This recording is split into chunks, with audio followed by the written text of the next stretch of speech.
Yes.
Well, how's everyone doing tonight? Well, Doing hello. good. Great. Hey. Well, um, we're waiting. Those of you on YouTube, we're waiting for others. Just about ready to go. Okay. Well, Glenn was coming in, and then he disappeared. Oh, there he is. Okay. Been a long day, huh, Keith? It has been a long day, but not too bad. I got to do a bunch of stuff inside instead of outside, so it was raining here off and on. Uh, yeah. Pick some green beans in Well, the it mud, did cool down a little snap bit. the green beans, stuff like that. Okay. Oh, you sound like a farmer. Good on this. Yeah. I'll be real quiet. Um, all right. Well, let's go ahead and get started. And uh, Mary, before we do, did you get this one figured out? I don't know. I come up with Noah. Okay. All right. Well, I you got, got it again. you got it. Did I'm I? sorry, David. Go. Yeah. What was your guess, David? Well, somewhere in Genesis it talks about the sons of God marrying, taking the women of the earth and having babies that were giants or something. Yeah. That's pretty wild, isn't it? Yeah. Okay. We'll see if we get that. Let's see if we can get that figured out. Let's have a word of prayer, and then we're going to start it. Our Father in heaven, thank you for your goodness. And we always, Lord, want to acknowledge our need of you as we study the Bible together. We know that the Bible really is a lamp that shines our pathway to heaven. And we just pray tonight that as we consider character, that will and how you work each of us. We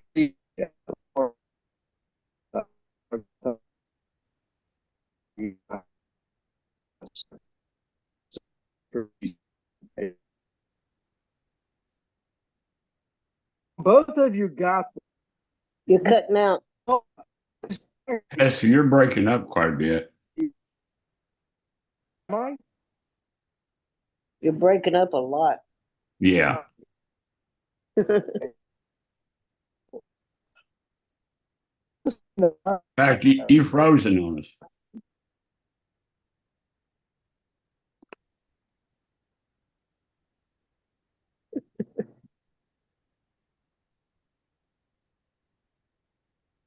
You'll be back.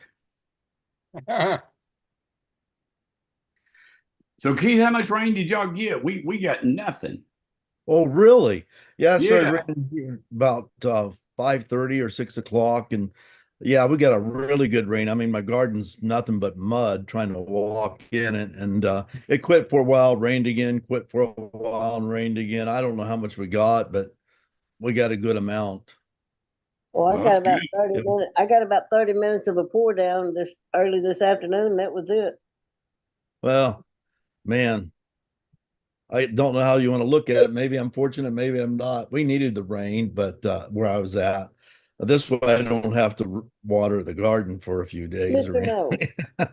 Keith, Uh-huh. I emailed you, but I don't know if it went through or not. Unless it went to my spam, it might have went to my spam. I ought to check it.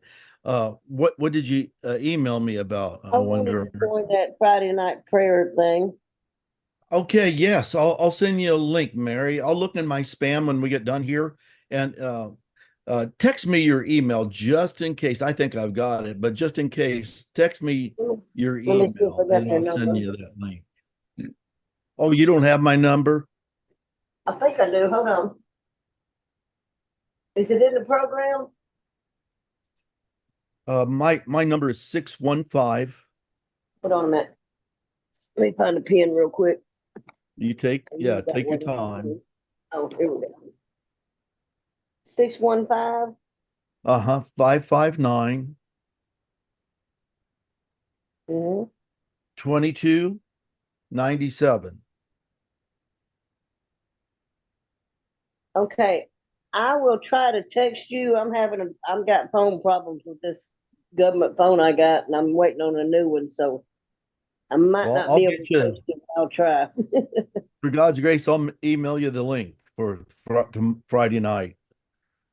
The days go by so fast. It seems like you just start the new week and all of a sudden it's ready for Sabbath again. It's I unbelievable. know. It goes quickly.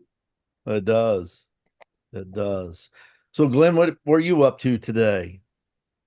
Well, I was outside. I was cutting grass and weed eating and watering. We kind of stopped to see if it would, we'd get some of that rain, but I mean, it sprinkled here, but I mean, it just spit sprinkled probably for 5 minutes and that was it. And Wow. so I'm having to water.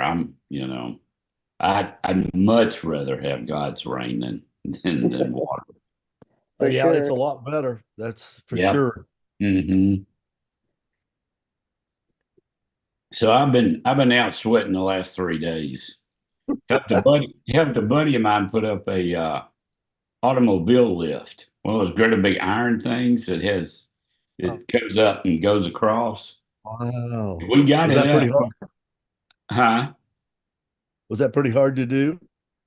Well, we had a Bobcat, and he had a buddy of his that knew how to drive the Bobcat. So no, but other than just sweating, just we did have a fan on it, so that helped. But yeah, I'm I'm ready to not do something in the hot. Oh man, it's been terrible outside. It really has. Yesterday was horrible. It was. Yeah, I worked out some of the time out there. My oldest daughter says, you need to quit because you're going to have a heat stroke if you keep on doing that. So Yeah, drink you lots of definitely water. could. You could. Yeah, it's possible. David Finley, what are you up to? I'm trying to finish my supper right now. Well, we're all coming over. What do you got for us? Yeah, what's up? Some Grilled fried cheese and French squirrel. fries. Oh man. I heard French fries. What else? I thought I heard fried squirrel. Well, I wouldn't doubt it. We got enough of them in our backyard. You need to start skinning them and selling If things get bad enough and there's a famine or something, I'm gonna look in my backyard for them. nourishment. Clear out the I used population first, huh? Yeah. I used to eat them see, all the time growing up. I used to See, go that's out the and difference. I shoot was them. born and raised in the country, so Yeah, you ate whatever was put on that table. that's right. And there was a Tree lot of stuff rats. put on that table. Rabbit, squirrel. That's I right. I don't know if y'all know Phil Eldridge. David does. Uh-huh. But he's a member of our church. He just hadn't been back since COVID. Eldridge.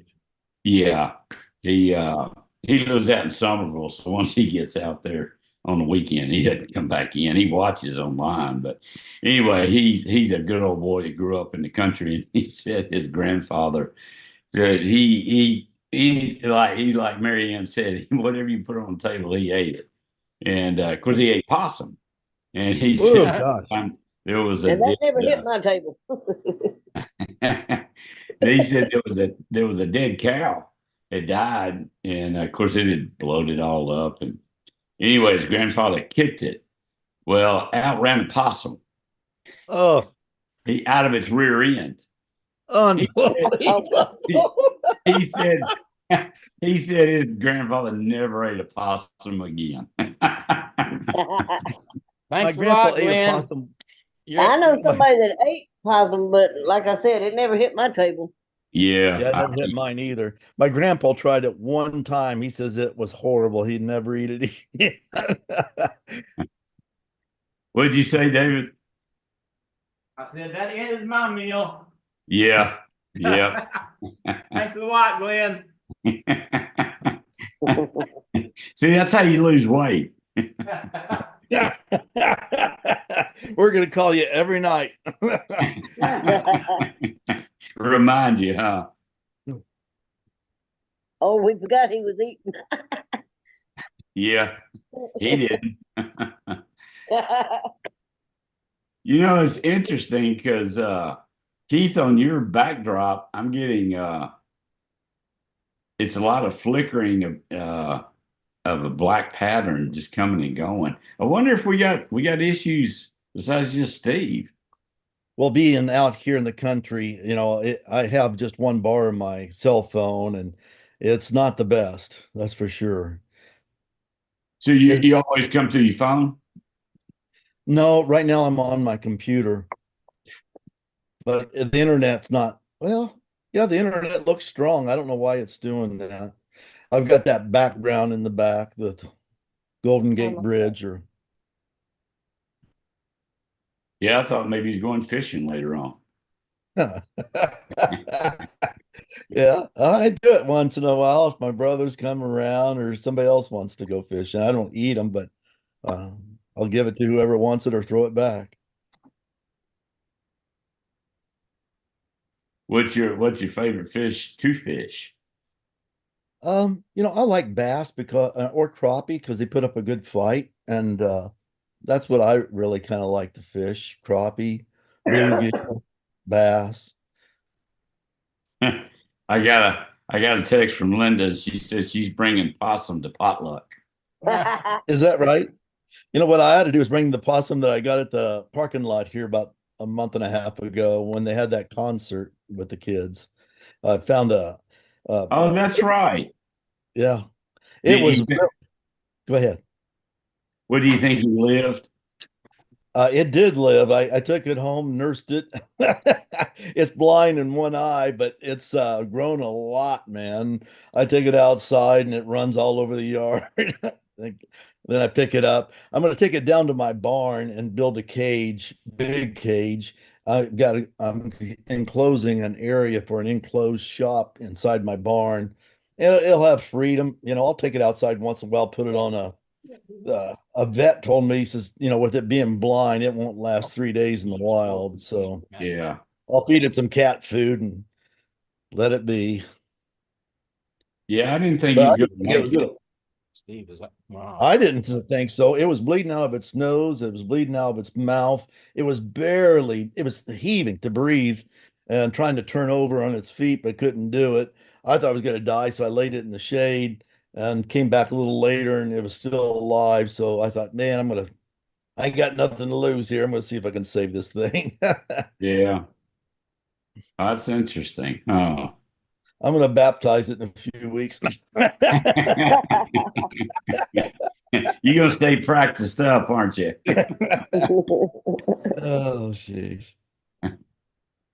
Well, Sure David, glad you to go ahead and see. take over the Bible study. Oh, is he back? Oh, me? No, no, I said Oh, David. David? Yeah.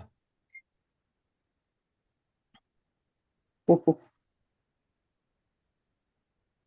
do Well, have a couple of baptisms this week. I'm And assuming he knows he's gone, right? what's oh, that? that's right. Yeah, the two, they're not twins, are they? No, they're brothers. They're Yeah, brothers. they're not twins, but they're brothers. Pretty close. That's a close-knit family Okay, now I and can't just hear some of the y'all. nicest people, really good people. And then also Mackenzie, she was baptized last Sabbath and at the Arkansas. Now the sound's gone. Oh, can you hear me? I can hear you. Mary, are you still there? Let me chatter. Let's see, where's my message? Okay.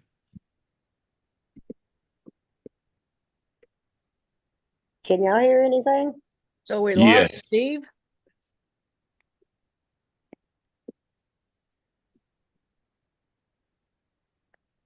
There's David Finley in his garden. Finally got him to stop eating. I think I am eating too much. I look bigger on there now than I used to. Let's see.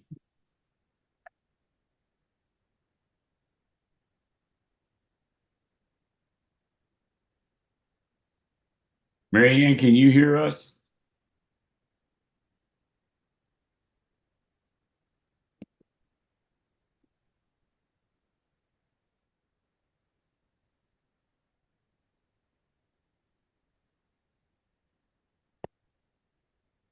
Rita Powell texted me. Let me see if I can Can figure y'all this. hear me? I Yes. can't hear y'all. Can you hear us? You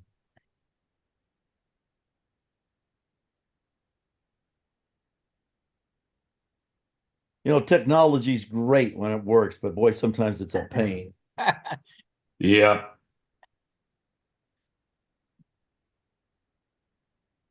Yeah, Mackenzie got baptized at the Arkansas Mm, church camp last Sabbath, so she'll be voted in, I think, this Sabbath. She gonna make sure she get in, doesn't she? Yeah. Well, that's an exciting Sabbath to me whenever we have baptisms. I think Yeah, and it's potluck, so it'll be a great Sabbath. Yeah. Yeah. this Sabbath is going to be some baptisms, isn't it? Yes, you know, Belden and I think it's Belden and Brendan.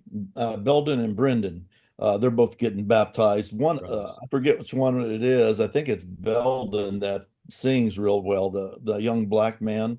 In fact, the two brothers sang with the young people last week with congregation singing, Belden praise has sung singing. here before. Well, I think Christmas Yeah, time when he's last time. Yeah. he's got a great voice. My nickname for him is Elvis. Elvis. I call him Nat King Cole.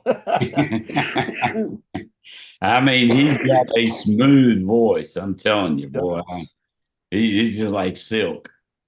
it is. Well, you think Pastor's coming back on? Hello, can Well, y'all hear me?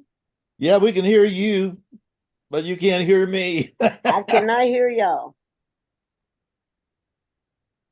let's see. I'm gonna tell her to reboot. Yeah. I don't know what happened.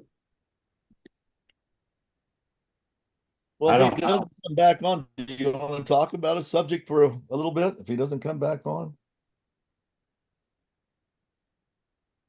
Well, I was thinking Mary Ann had guessed it, so she's the best one to lead out. Okay. I'm just teasing. Let's see. Okay, she said she's going to reboot Zoom.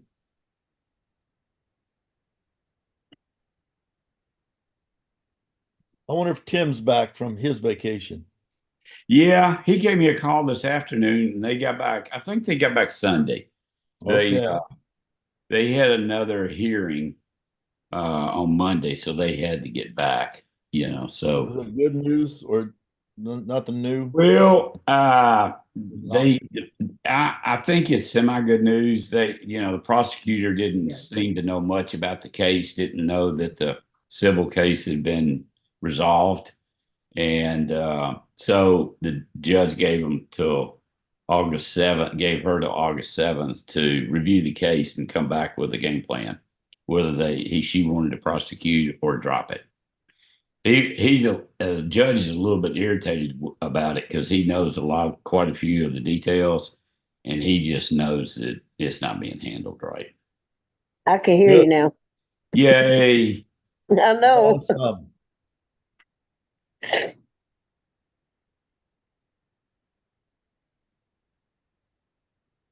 Maybe a storm hit Steve.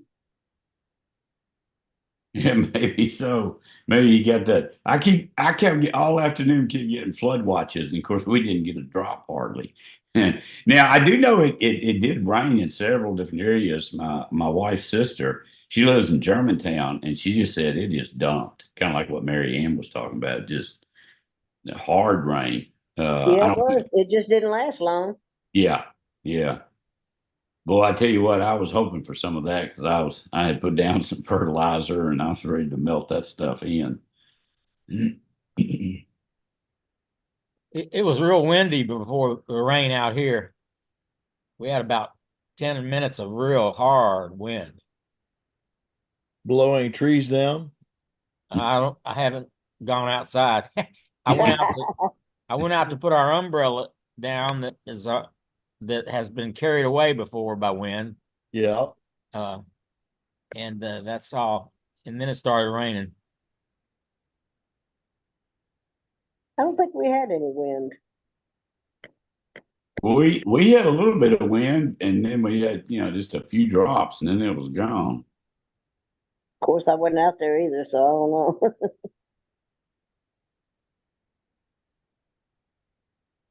I don't know. I don't think he's coming back. Well, Well, yeah, because usually he's back within 2 or 3 minutes. Oh yeah. I mean, he has his trouble. Some, I was going to say quite a bit, but some. But he usually gets off and reboots, and he's back on, and he's good after that. But obviously, he's in the dirt this time. Maybe we ought to just call it a night. I'll check. Well, why don't we wait till 7:30 and then we'll call it. Give him a few more minutes. He's pretty good about messing with technology. He usually exercises the demons out of it and gets going. There you go. well, on that question that Steve had, was I wrong or was I just giving another side of it? I don't know. Well, that's what I was thinking of that he was talking about. But what isn't there in Genesis? It talks There about is. the sons of God, which some people interpret as being angels, Yes, interbred with women that's Yeah. right. and produced Some giants in the people, land. there's intelligent people out there that really believe that. But, the Bible tells us in the Gospels, Jesus says that the angels neither marry or given in marriage. And so, not that they were marrying, but I don't think they reproduce like humans do. So where did the giants come from? They just big people? Well, Good question. yeah, there's a lot of speculation that Maybe Rita can straighten us out. I see she just joined us. well, some theories that I've heard is that of course, they came from the Watchers, and the Watchers is commonly believed that they were angels, but they were here to help man understand technology. What they did is they took advantage of it. Of course, they knew how to manipulate DNA. So there's a lot of speculation that through DNA manipulation is how they can. Nephilim was the term that the Bible uses, and it's interesting. Some people speculate that Goliath, because the Bible talks about in after those days, even after the flood, that the giants were in the earth, and some people believe that Nephilim that Goliath was a part of that race that continued on. What they don't explain though is how they got back after the flood, right? That doesn't happen. So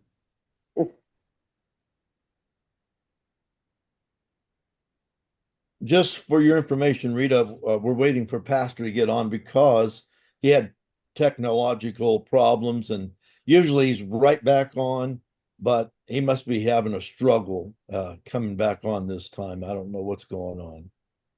Can you hear me? Yeah, can you hear? now. Well, I'm so technologically challenged. But I wasn't sure. But you know, this is so interesting that you brought up the topic. Okay, I must be falling behind because I see Keith talking and oh, I saw my name. Okay, can you hear me now? Yes. I can. We can hear you. Okay. Well, I was just on the phone with a friend yesterday, and we were she's not of the same faith, but she is an amazing Bible student, and she and I were talking about this time in Genesis, and we have a mutual friend who is just returning tomorrow from a dig in South Dakota outside of Rapid City where they're digging up dinosaur bones, and it's part of Keene University archaeological program. And the three of us are friends. Well, my friend who's Church of Christ, she had a lot of questions about this period of time and the flood, and so I went back and was rereading, and we read together over the phone. She's in Texas and I'm here. But there is really, to me, no supernatural suggestion of angels and children of man having any kind of relations. That to me is actually pretty disgusting. Yeah, me too. I believe that what it's referring to is the children of Cain. Yes. Who were dabbling in scientific and satanic kinds of activities, but let's face it, they were brilliant people, and we don't give them credit. You know, we've been indoctrinated by evolution, and that, you know, we've so-called gotten better with time instead of smaller and less intelligent. But but she had a very valid point, and since we are kind of floating out here, let me bring this up and see what you guys think. We were talking about the oncoming flood and how Noah was instructed to build the ark at a certain size. And Glenn, I heard you mention that you had visited in Kentucky. The Bible gives us the dimensions of the ark, and those dimensions may not have been as large as what Kentucky indicates. But I won't go into that because I don't, I know what numbers look like. I'm not really good with math. So, but her point was that every mammal was represented on the ark. And this conversation came out of our friend Sue, which some of you may know from, used to be a member at Raleigh, Sue Monroe. She was at this dinosaur dig, and my other Texas friend, Julie, who I am having this conversation with, she said that, when did the dinosaurs die? Were there dinosaurs? And in my thinking, I believe that the dinosaurs were just genetically created, not created.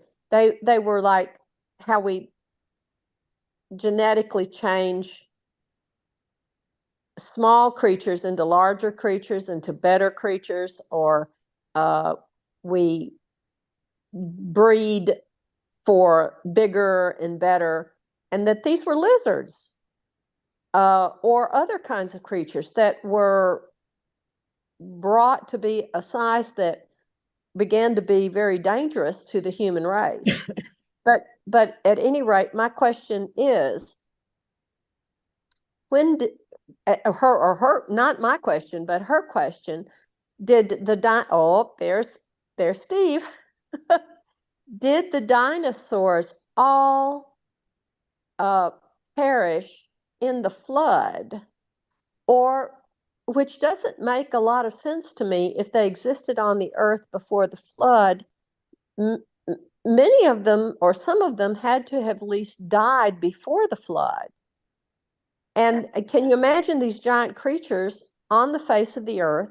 Tell everybody, like I told you once. Rotting. He's on now. Tell 'em. So I'm going to stop there and let my ramblings come to an end, because Steve's on, and he did have a topic for us tonight. Well, But Rita, you can you hear me? yes, sir. Okay, yeah, you have posed some questions that people argued about for a long time, and no one seems to have an answer. Yeah, I figured that. So, yeah, can all of you hear me okay now? Yes. Okay, good. I don't know.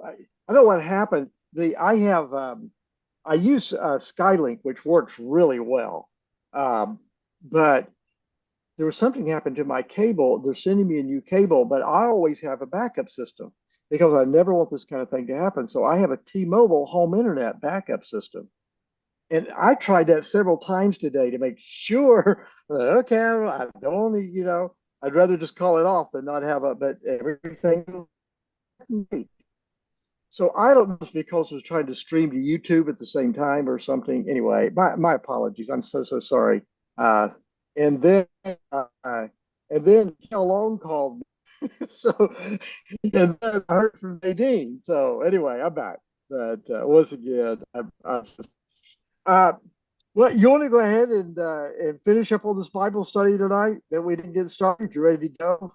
You can hear Yeah. me? Go ahead. I'm ready. All right. Go ahead. Okay.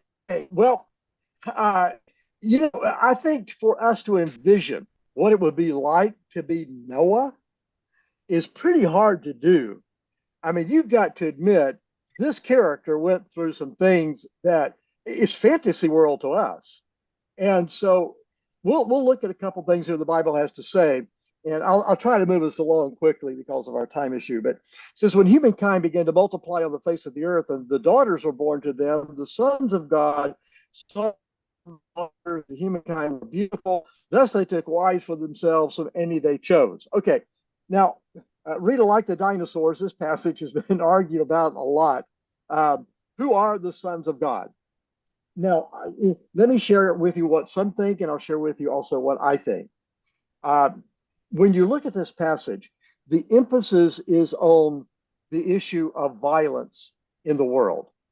The single reason that the Bible gives that God destroyed the world through the flood was because of the violence that was in the world. It's repeated several times. So God emphasizes that. Now, when we look at this issue of the sons of God and the daughters of men, then it says that there were Nephilim on the earth in that day. So when you have this issue of the Nephilim, that throws in another thing. Who were the Nephilim? Well, probably the best rendering of that, it would be the violent ones. But you know, when it comes to translation, sometimes it's challenging to pick one slant over another one. But because the context emphasizes violence, the Nephilim, in my view here, because of the contextual emphasis, should be the violent ones.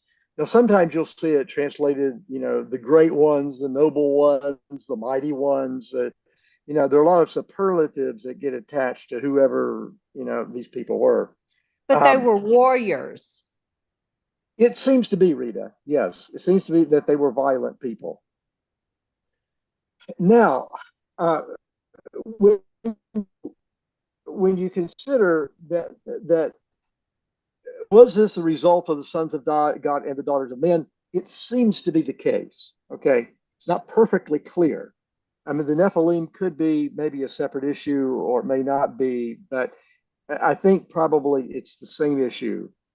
And I think probably what's being said is the sons of God came to the daughters of men, and now they ended up, you know, having these violent people. Now, when we look at the Bible, of course, we want to compare things. The book of Job has often been, at least traditionally, we don't know for sure, of course, but thought to be written by Moses. Now, if Job was written by Moses, and what we read in the book of Genesis, if that was written by Moses as well, then we have a comparison passage. Comparison passage of the sons of God would be the book of Job, and all of us know what this is. The sons of God came together. Remember that? Yes. Okay. And so Satan also came to be among them. All right. So obviously, the sons of God in this particular case would be created beings, not necessarily angels, but some sort of created beings that came together. The reason for them coming together, who they are, where they came from, we don't know. It just says they came together. So there you have this term, the sons of God. But you also have the issue that the children of God, you know, are also considered to be people that love the Lord, right? So Yeah. which do we feed into this passage? Pastor, my take, and this is just an opinion, but my take was, you know, it goes back to Cain and Abel, and that Abel produced his offspring in what I thought was they would be the sons of God, because that is the lineage of Christ. And Cain's descendants were evil. And it's like some of the good guys and some of the bad guys got together, and Satan was in that mix, and then eventually he was cast away from it. Does that make any sense? Well, it makes a lot of sense, Rita, and I would agree with that. That would be my take here. What I see in this is that you have those that love the Lord and those that didn't. And when they came together and produced offspring, you ended up with a whole world that was against God. And to me, that's the best take on this. Now, when you come to the New Testament, it gets a little tricky, and I don't know how deep we want to go to that. But when you go to Second Peter and you go to the book of Jude, they are quoting from the book of Enoch. And Glenn, you've raised that issue before about the book of Enoch.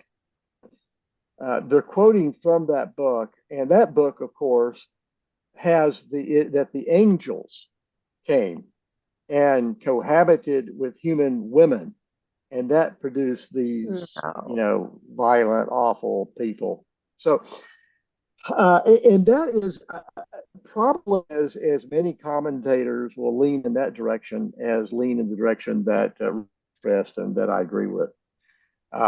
So anyway, we're never going to figure that out exactly, but what we do know is that there were violent ones on the earth. Okay, and then I'm going to bring in another New Testament passage, and I'm going to just leave us totally confused. But here, let's go back to the book of Genesis. And it says, the Nephilim were on the earth in those days, and after this, when the sons of God would sleep with the daughters of humankind, who gave birth to their children, they were mighty ones of old, the famous men. Once again, I told you a lot of superlatives depending on the translators. But the Lord saw that the wickedness of humankind had become great on the earth, and every inclination of the thoughts of their minds were only evil continual. So whatever was happening by the way of procreation, it did lead to, I mean, it's unmistakable here that it did lead to the situation where God ultimately had to destroy the world, not necessarily because of the procreation itself, but because of the violence it produced. All right. Now, let's go to 1 Corinthians. And like I said, I'm just going to get us all messed up here. But here it is. This is the Apostle Paul. For this reason, a woman should have a symbol of authority on her head because of the angels. So Paul is here expressing that a woman should, when she prays, should have something in her head. Judge for yourselves. And here's his reasoning behind this. Is it proper for a woman to pray to God with her head uncovered?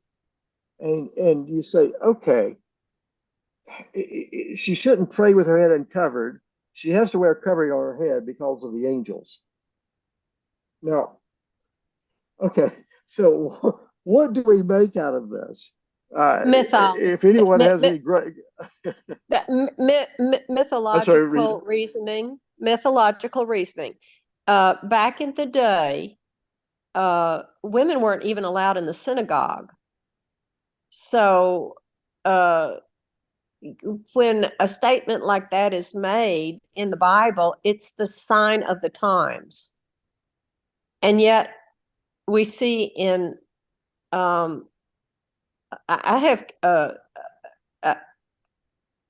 have friends in the Catholic Church, and some are very devout, and the women will always put some kind of little covering on their head just to walk into the church. I think that goes back to the past. Yeah, well, I think you're exactly right. The troubling part of this, yeah, I think that we can look at this and say, okay, maybe that was customary in the day and it doesn't apply now, that kind of thing. But the troubling part of this is he says that women should have their head covered because of the angels. And that does kind of speak to this idea that, maybe a mythological idea, but it was commonly expressed in New Testament times. And that is that the angels found human beings, human women, sexually exhilarating. And so in order to protect themselves from that, when you pray, the angels are involved. And so you'll find commentators once again just really having a hard time with this one. I'm just throwing this out there tonight. Please, Rita, what you said earlier, I think is exactly right. I think we're just talking, obviously, in my mind, about human beings. But, we like to look at everything the Bible has to say. And there's been a lot of discussion, especially in earlier Christian times, about this issue. And so there it is. Take that for whatever it's worth. But that's not what we're really talking about tonight. What we really want to get to is the what it was like to be Noah. So God comes up. The earth was ruined in the sight of God. The earth was filled with violence. God saw the earth, and indeed it was ruined, for all living creatures on the earth were sinful. All right, so think about Noah. What does this tell us about Noah? He was living a time when you had bars on your windows, correct? Yes. I mean, Very dangerous, scary. yeah, I don't know if it was more dangerous then than now. I think probably that it was. God promised that he would not destroy the earth again with a flood. We know that, but he will destroy it later on with fire. But is the world as violent today as it was then? That's an open question because we don't have the details for comparison. But what we do know is that Noah, when we think about him as a person, Noah was living at a time when it was dangerous to be alive. And it's kind of hard for us to wrap our minds around that because we're not that far away from creation. Of course, we know that right after creation, one son killed the other son. And apparently, violence just continued to multiply on the earth. And God finally said, I've had enough of that.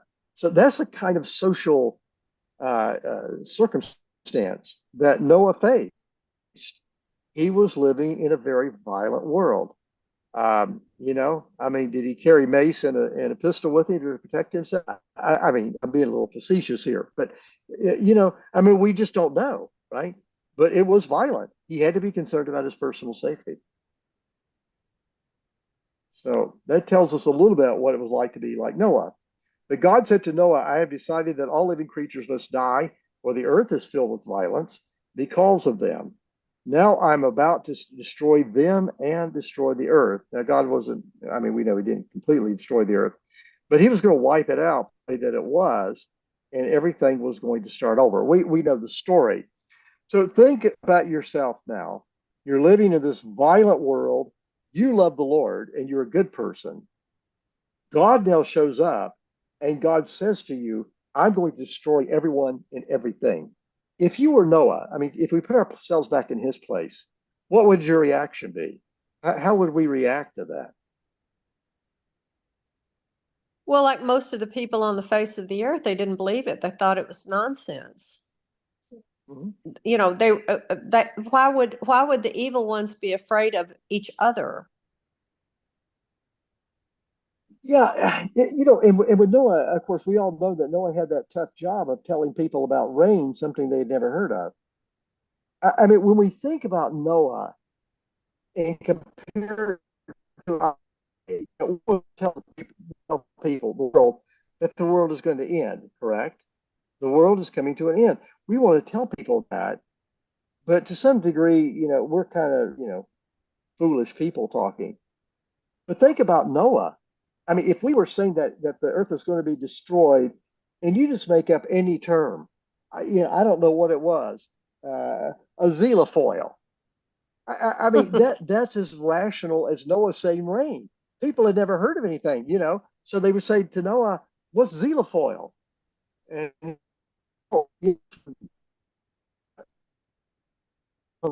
they could maybe relate to it, but Noah, I mean, they never seen anything like that. Water is going to come down from the sky, right? They just laugh and laugh and laugh. I mean, it was the funniest thing they ever heard. Water coming down from the sky. So, how do you think Noah personally must have felt? How do you think his family would have dealt with what must have inevitably been ridicule?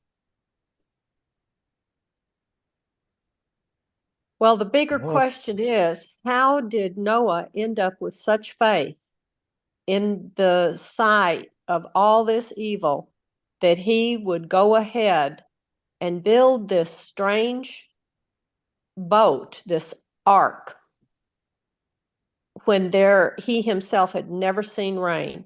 That is such a great faith in God. I wonder what his walk in life was from birth until this point, that he seemed to be only one of millions who understood who God really was, and the power of God and the heart of God for love versus evil and good versus evil. Well, I think you're right, Rita. And when we think about it on those terms about, would I have believed God? Uh, and then it's one thing to say I believe it, but am I willing to stick my neck out and tell everybody else?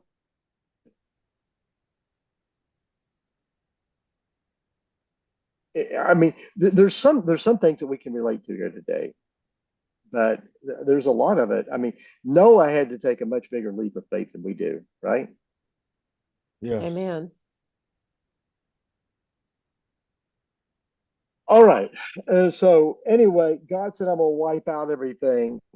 Probably, if we really believe that, we'd want to tell other people. And it seems that Noah did, but it didn't have much in the way of results. How do you think Noah must have felt as an evangelist after the door of the ark shut, and only he and his family had gone inside, and then it didn't rain? I don't know how he felt, but I know how most evangelists would have felt. They would have felt like a failure. Yeah, an absolute miserable failure. Yeah. And then he's looking at that come to pass. Have you ever wondered why God didn't bring the rain immediately? I've thought about that one. Why? Okay, on what, for what reason would God let Noah sit there in the boat, feeling like an abject idiot? No, No no, rain coming. no. Okay. You know what I connect that to? When I first really, really accepted the Sabbath, and I was so excited about it, and I've known about it and been taught it from the age of 4. This was not a new thing to me, but I had head knowledge, but my heart never embraced it. But once it did, I wanted to, like everybody else that finds truth in the Bible and gets excited about it, I wanted to share it with every friend that I had. And I had one particular roommate, and I remember sharing it with her, and she rejected it immediately. I mean, she didn't really say anything. She just didn't want to talk about it. But it did not change my belief in the Sabbath. It didn't change my faith that it wasn't real. And I think Noah's faith had to have been so strong that he would not have, he would have wondered maybe, but I don't believe he gave up on God or thought I'm an idiot or any of that. Okay. I think he was in the state of mind of, well, I'm confused. We've done this, but God said, and now we wait and see. Okay. All right. Good point. We think of Noah there in the ark? Well, he had these 7 days, and um, I don't, I don't know. I mean, I think I would have wondered why the um, but like you say, Rita, maybe his faith is greater than ours. But Well, I he think spent I'd have 120 been years concerned. building Well, the ark. If he spent 120 years of his life building this thing, and then he sees the animals on their own walking into the ark without a prodding from humankind, and they're coming in such an orderly fashion, and it's twos and then clean and unclean. I mean, that builds your faith. And I'm sure there was some question, but I don't think, I think like the apostles when Christ died, there was this, wait a minute, what happened? What happened? But it didn't last because the rain came and like Jesus rose. Mhm. Yeah, and I think that we can maybe equate it a little bit into our circumstance, wondering, well, why hasn't Christ come back? It is a time of trying of faith, and we know that God often tries our faith. Um, I suppose Noah could have climbed out the window if he'd given up, but he didn't. Well, there wasn't one. Well, there was a window up top somewhere. It was at the very tip top. Yeah. But anyway, we do know he stayed on the boat. And what would it have been? That's faith. And we have to stay on the boat too. Yeah, absolutely. What would it have been like to be Noah locked in a boat for months with a bunch of animals doing what animals do?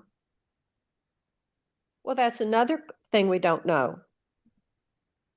We do know that Noah was instructed by God to bring enough food on the ark for all the living creatures. But, we don't know what the circumstance were. Maybe there was like hibernation for a period of time.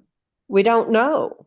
But whatever it was, it was manageable, because with an ark closed up tight and feces of that many animals, you would have lost oxygen and you would not have survived. So these are things that I think about. I don't know for sure, but I know that God has a way of saving his people.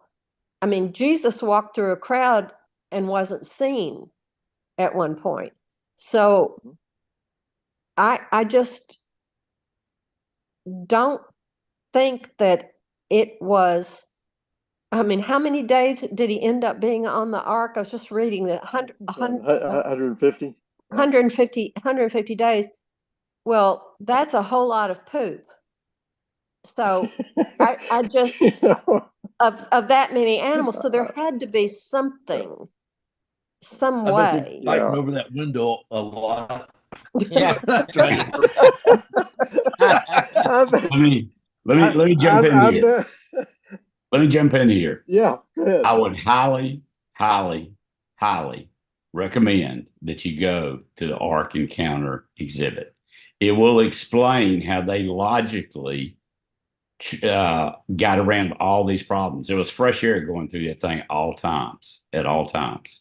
But, and I'm not going to do a spoiler alert, but they also explain kinds, and they explain DNA, and they explain how they were fed, how 8 people could feed that many animals, and it's all logical. It is logical. It's just not biblical. Well, but you could see God didn't give us any details, and what they did is they went through and said, okay, how would you make this work? How could you physically make this work? And they logically get there, and it makes sense because they built it to where they only had to go through once a week to feed the animals. The other thing is, let me just give you a little bit of a spoiler alert. And this is the reason why I kind of lean back to this concept of why did God have them make it so large?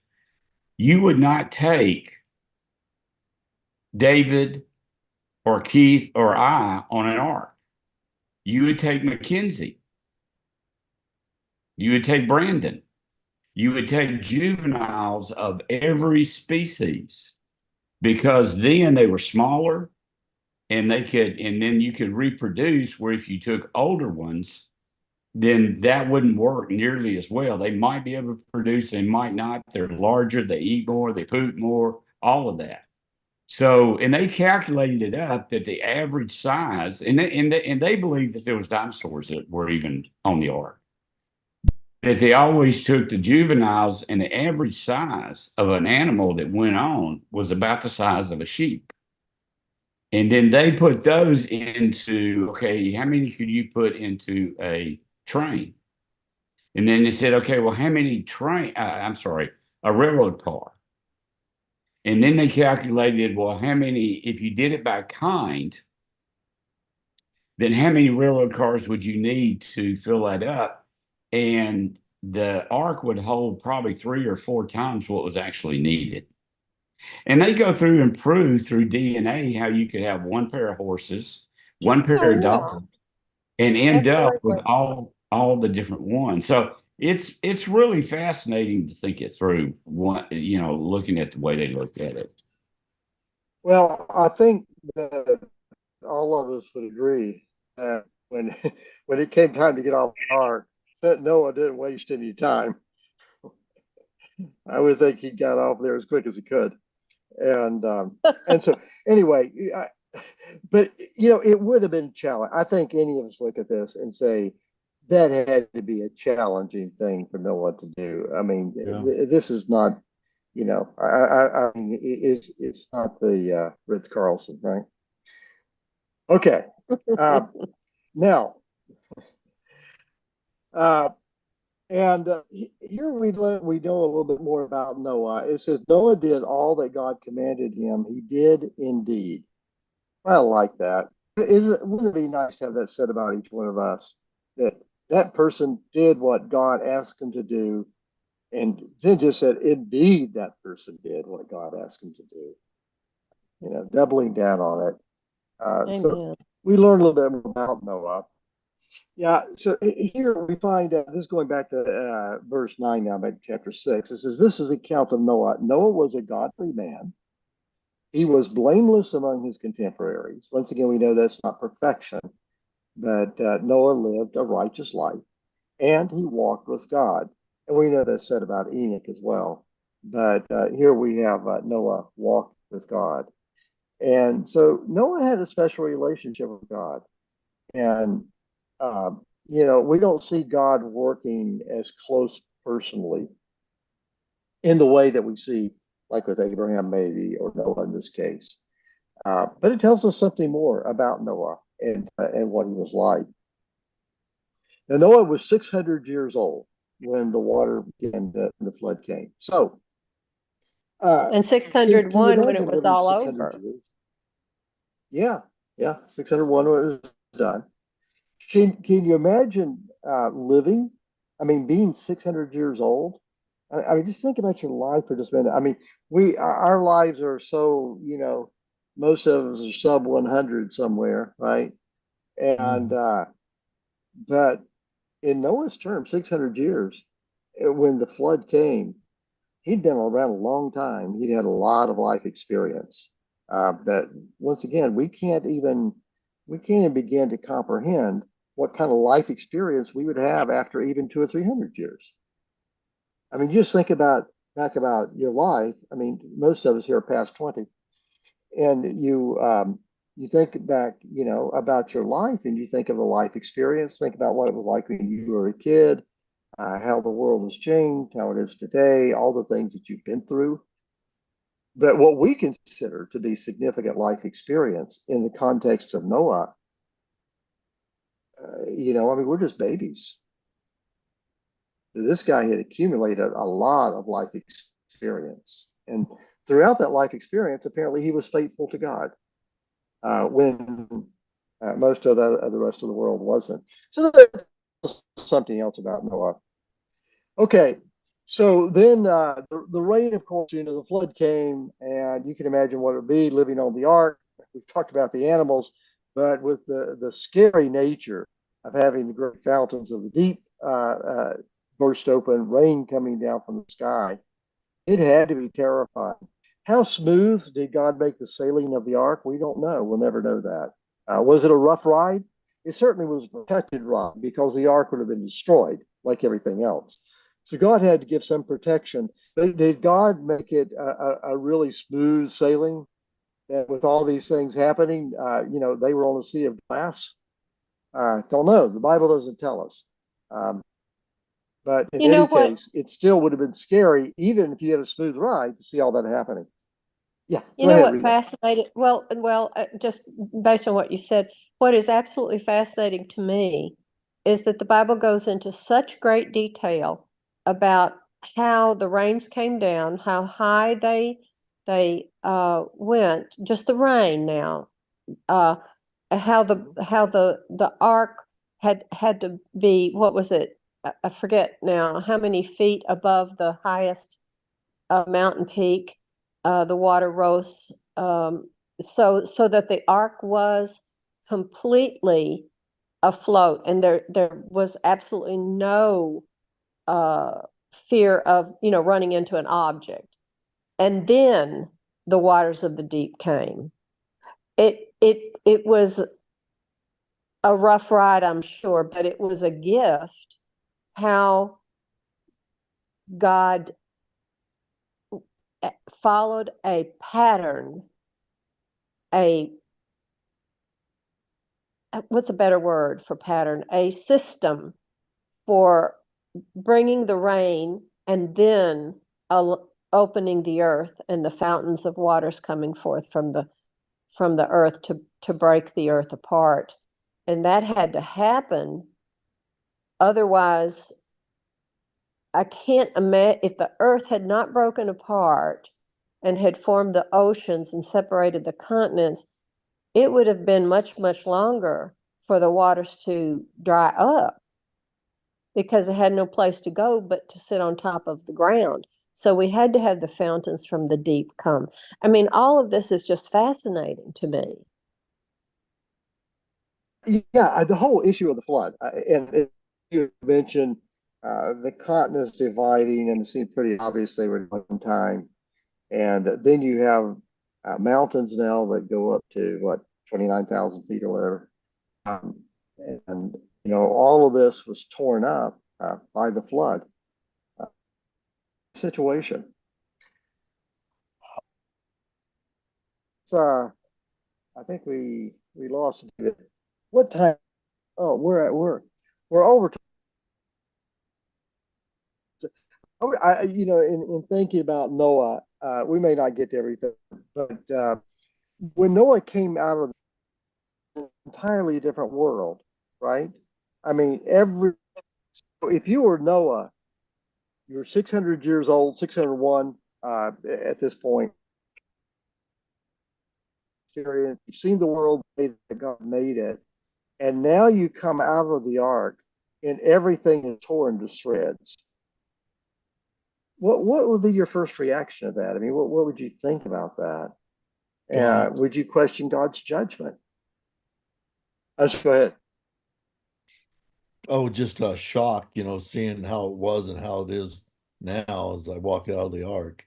I'd be kind of like, wow, you know, and and you know, I don't know what else might have thought. I would have been definitely in shock, seeing how it used to be so beautiful, and now it's just looked like everything was a wreck until the vegetation started to Well, grow then I back. think, yeah, and I think you would say, what now, right? I Yeah. mean, people that go through a storm, a tornado, or something, their house is wiped out. I mean, I've never been through that. I don't think any of us have, but I could just imagine them standing there looking at the ruins of everything, saying, "What's next?" I don't have a place to go. Everything's changed. Mhm. Nothing's the same as it was. What do I do? Yeah. Everything Well, starts over new now. in Bible stories, we think, the door, God opened the door and they walked out on dry land. That's not exactly everything they saw was not dry land. The ark landing on top of Mount Ararat, and then there was sign of life, obviously, because some seeds had begun to germinate, and there was green life here and a little here and there, but the waters had not completely seceded, according to the Bible, down lower, because they saw evidence of that there still was, you know, uh, land that was not completely ready. So it's like when they came off the ark, they had this area that was available to them until everything finally began to be set up in such a way that the mankind could begin to spread and fill the earth again. Right. Yeah, just a couple other things here too about Noah, because I know that we're over time here.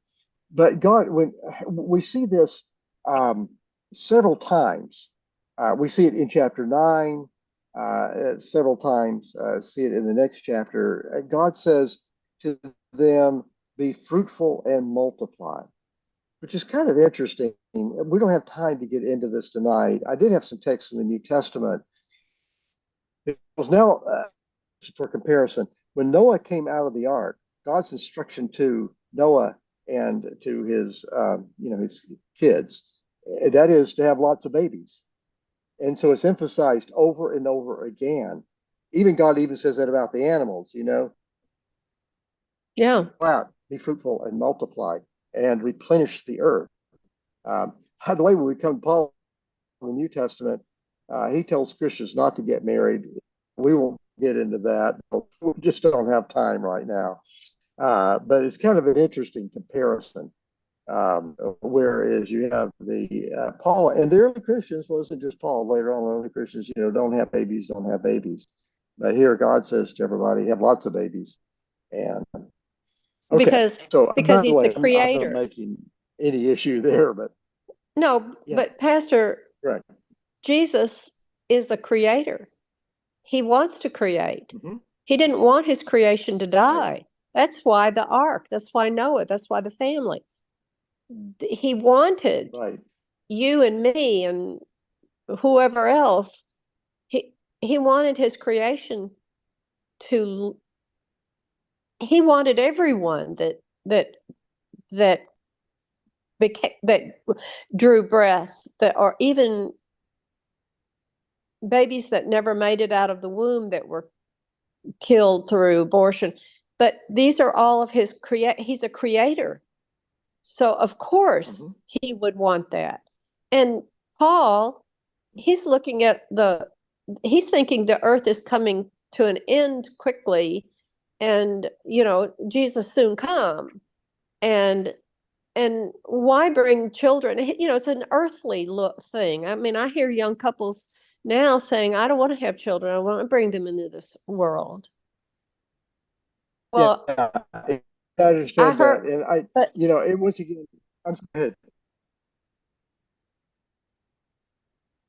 Go ahead, Rita.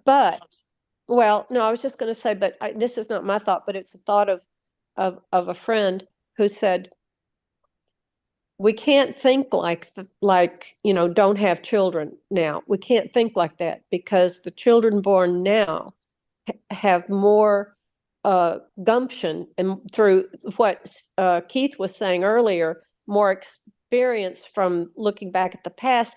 They can survive.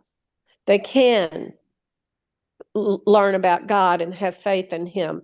They have that option. They are not doomed to a dying world. Right. Okay. So let's, once again, a kind of interesting comparison there, and we'll leave that one where. Here's another thing about that have caught your attention. Every living creature of the earth and every bird of the sky will be terrified of you. Remember, all the animals came to Adam, and he named them. They obviously were all pets. And now, Yeah. when Noah comes out of the ark, he has to relate to a world where all the animals that used to be his friends now run from him. That must have been a real adjustment because you're used to having, all these animals, the lions, all of them, your pets, you snuggle up to them, just like we do to our dogs, they get up on our laps and, I mean, Well, our and dog worse has than to sleep that, with us. We and don't worse let her, we than take her that, off, but anyway.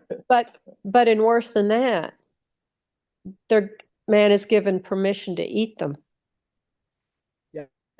this is the next text. It says, "You may eat any moving thing that lives." He says, "I gave you the green plants. I now give you everything, but you must not eat the meat with his blood." So here God said, "Okay, you can eat the animals." And that must have been kind of a startling fact, too, for Noah, in that these creatures that he used to relate to that were his friends, and probably we don't know, but as the people lived a long time, the animals probably lived a long time too. Can you imagine having a dog and your dog would live to be a couple hundred years old? You know, so you build up this tremendous bond with these animals, and now God says, "Oh, you can eat them." Um, that I know. when I think of Noah, I don't know of any character in the Bible that had more to wrap his head around and try to understand and figure out what Noah did. To have a completely new world so long and have to relate to all that. Of course, we know that Noah lived for another 350 years after that. We won't get into I did have the thing with the sun because that also tells us a little bit about Noah and his character, but we'll let that go for this evening because we're so far over time here. But in any case, Noah, I don't know, he's one of those really intriguing Bible characters to me. And as you've mentioned a couple times, Rita, his faithfulness is really an example to us.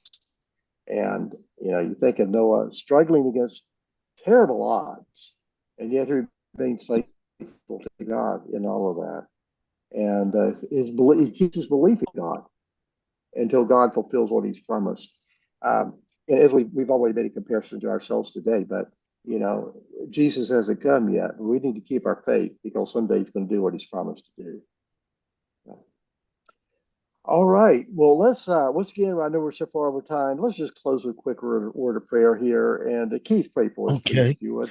Dear Heavenly Father, we thank you so much of these stories that are in your holy word. And they're there to help us to learn, help us to have faith. Even when there's things that we don't understand that's happening all around us, we have these great pillars of faith that went before us. So help us to always hang on to you and never let go. Keep us focused and help us not to be uh, going off and losing you. For we ask it in Jesus' name. Amen. Amen. Thank you so much. Thank you for sticking by tonight. My apologies. I'm sorry to waste your time, but anyway, Oh no, thanks that's for okay. sticking around. That's okay. We hijacked your study. All right, good. Nothing wrong with that. That's what this is all about, anyway. Maybe So, we well, have a can good have night. that study next year. I mean next week. Well, this was the one tonight. You mean we hit it on the head? I had no clue. Yeah, it was about Noah. This was the right one. So I did not next know. week. Night night. All right. Have a good Keep evening. us Sabbath. Bye bye.